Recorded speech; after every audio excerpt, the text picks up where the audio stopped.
So Pokemon Scarlet and Violet have been out for a decent amount of time at this point, and a lot of people have had the opportunity to complete and finish the games. With that said, the lore that is within these games, both concerning the Pokemon world and the Paldea region individually, is fairly intricate, and not only is it intricate, it is fascinating, and a lot of it goes unanswered as to what it all means. So in this video, I wanted to go over 5 huge unanswered questions in Pokemon Scarlet and Violet and discuss what they might mean and why they are so intriguing to me personally. Strap on in because this is going to be a really interesting one, and with that said, let's go ahead and get to it.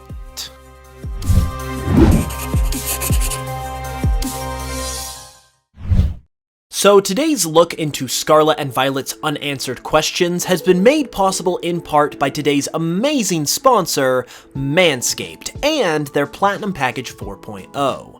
I personally use Manscaped products every day, so I can vouch for not only their quality, but also for their quality as a gift for the dad, brother, boyfriend, or husband in your life, or even for yourself.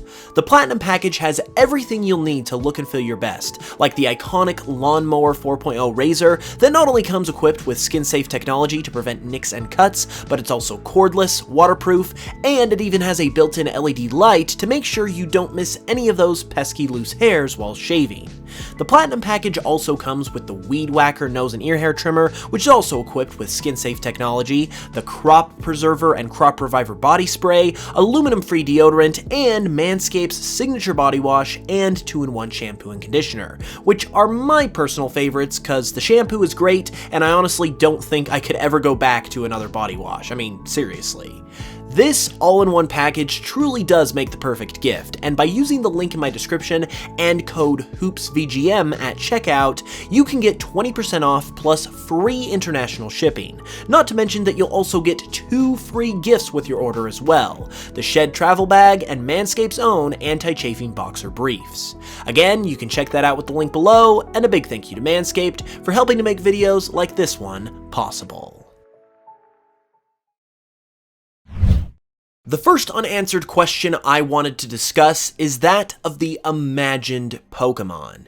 Now, the imagined Pokemon are Pokemon that I actually didn't get around to covering in my Secret Pokemon from Scarlet and Violet video, so I need to discuss them here, and they are actually in and of themselves one big unanswered question.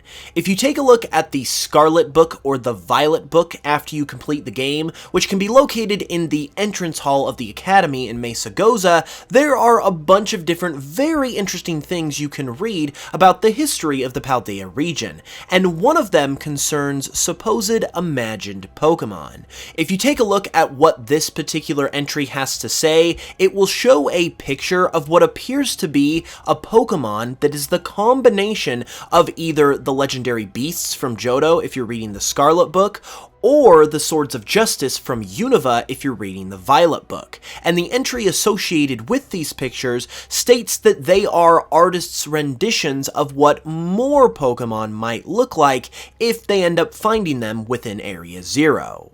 So these are actually the result of the imagination of the artist who drew them instead of being Pokemon that were actually sighted. That is, at least at this point.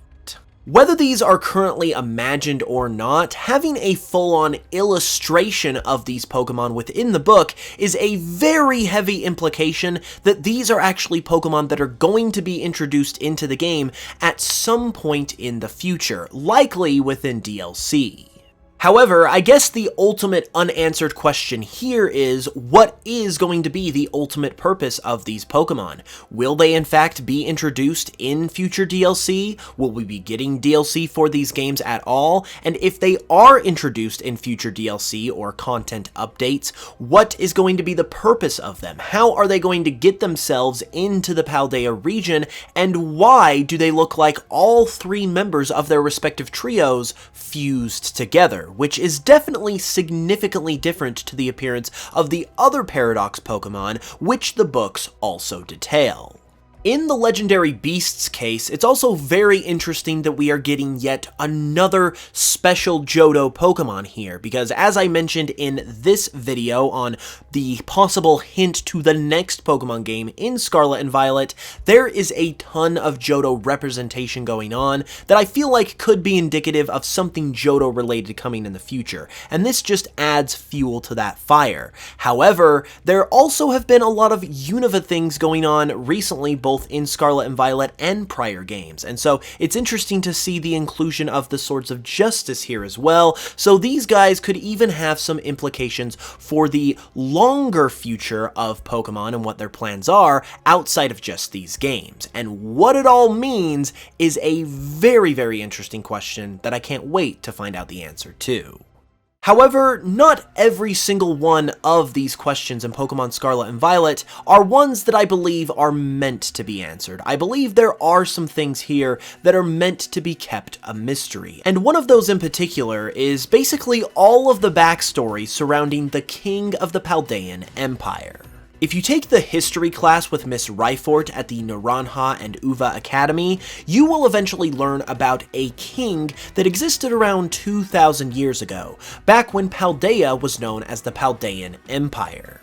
This king led a ton of expeditions into Area Zero, as Area Zero was rumored to have an amazing treasure hidden within it. However, all of these expeditions resulted in failure, which ultimately ended up in the decline of the Paldean Empire, which is what ultimately led it to become the modern Paldea region that we know today.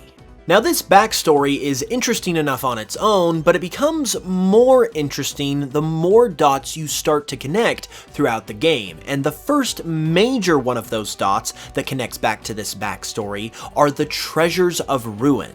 The Treasures of Ruin are a quartet of legendary Pokemon that have all been sealed away in various areas throughout the Paldea region, and if you read their Pokedex entries, basically they are all hidden treasures and various objects that have gained the negativity of human emotions, and that has manifested themselves as the Pokemon that we see in front of us, hence why they are all part Dark type.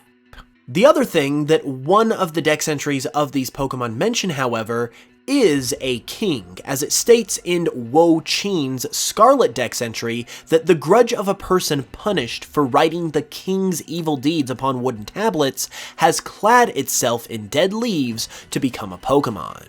To me, it is very interesting that this quartet of Pokemon are known as the Treasures of Ruin, who are also known to have some association with a king of some kind, and we know that there was a king of Paldea in the distant past and history of this region who was also seeking out treasure within Area Zero.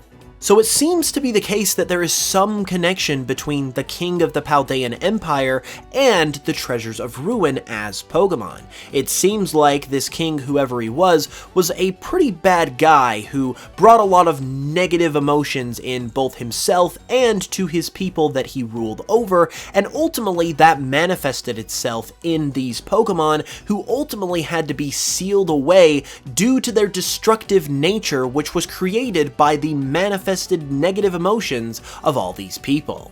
Even if you remove the backstory of the king altogether and just look at the Treasures of Ruin as a set of legendary Pokemon, why are they so Asian-inspired? What meaning or purpose does that have within a very European, Spain-focused region like Paldea? There's a lot of interesting stuff going on here, both with the connective tissue between the backstory of the region and these Pokemon, and also just these Pokemon in general. It's actually super fascinating, and it's something that I am definitely going to be looking more into as time goes on.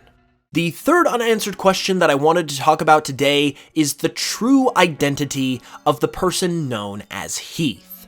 Once again, if you delve into the backstory of Pokemon Scarlet and Violet, you will eventually come across a person who is known as Heath. However, Heath is not a person that we actually get to meet face to face because he's only ever mentioned in books. Through reading these books, we actually get to learn a decent amount about him. He was actually the leader of the very first expedition in Area Zero that claimed to actually reach the bottom of the crater, and he ultimately recorded all of the findings of this expedition into a book, which later became the Scarlet and Violet books that we use throughout our adventure, making him the author of this very, very important book.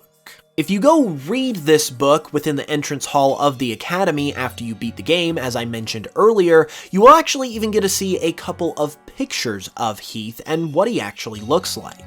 So, for a guy who lived 200 years ago and is probably dead at this point, it seems like we actually know a pretty good amount about him. However, I personally can't help but feel like there is more going on within this particular plotline of the games that is yet to be explored.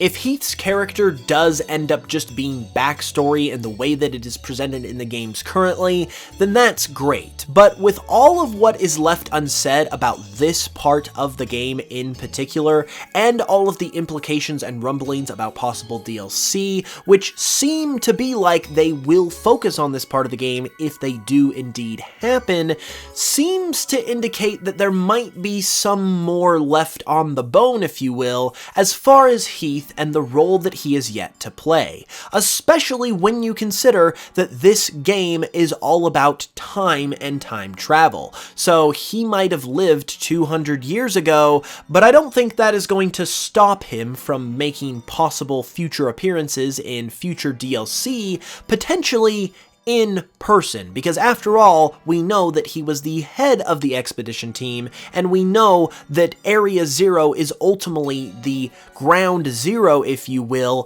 for time travel as a phenomenon in this game. So it just seems like to me that there is more that Heath could potentially be sharing with us, and might share with us as time goes on in a potential DLC expansion for these titles. Next up, however, is the very thing that Heath himself was studying and was trying to find out the answers himself about, and that is Area Zero. Area Zero is quite literally the one giant unanswered question that is the focus of these entire games. And although we did get to explore Area Zero ourselves and find out why the Paradox Pokemon are inhabiting it, it also is leaving a lot to be desired in terms of what else there is still to discover within these depths. For instance, we learned that a lot of the Paradox Pokemon that we see in this area in the game are here because of the work of Professor Sada or Turo, and them using the time machine to access the distant past and or future. However, that does not explain the sightings of various Paradox Pokemon that occurred 200 years ago during Heath's expedition into the area, which of course are recorded within the Scarlet and Violet books. So how did those Paradox Pokemon get there? If they got there with a time machine in the modern day events of this region, is it possible that Heath potentially had a time machine of his own? And if he does, that obviously leads into the potential of everything I just discussed about Heath previously. So while we have been able to see a lot of what Area Zero has to offer, I feel like this area definitely has more to it that it is yet to share with us, that I feel like it will share with us in the event of likely DLC. And that particular content is what I am so unbelievably excited to potentially find out about. And for our last unanswered question of the video, it has to do with none other than the Pokemon that is the origin of the Terrestrialization Phenomenon. This is a Pokemon that I discussed in my aforementioned secret Pokemon video, but I wanted to cover some details here that I didn't cover there. If there was any indication at all that we were going to be getting DLC and or content updates for Scarlet and Violet, it would be this Pokemon, because not only is this very clearly a Pokemon that we have not seen before, it's also very clearly very important, and it very much seems like it is eventually going to make its appearance. We learn in notebooks written by Professor Sada and Turo in the research centers within Area Zero that this Pokemon is in fact the origin of the Terrestrialization Phenomenon. We also get a bit of a description about what it looks like, including the fact that it has a shell, and that it also apparently has a name which, at this point, is being concealed from us. However, it also has an entry within the Scarlet and Violet books as well, where not only do we get a description of it, but we also get an illustration that accompanies this description, which can give us a little bit more of an idea about what this Pokemon might be. The description is partially concealed from us, so I am going to be doing a little bit of interpretation here, but it states, quote, "A disc Pokemon? While separated from the research team in the crater's depths, I found a strange entity. Whether it was a Pokemon or even alive at all, I know not.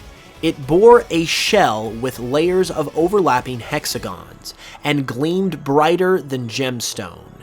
Viewed as a whole, it resembled a mysterious, brilliant disc."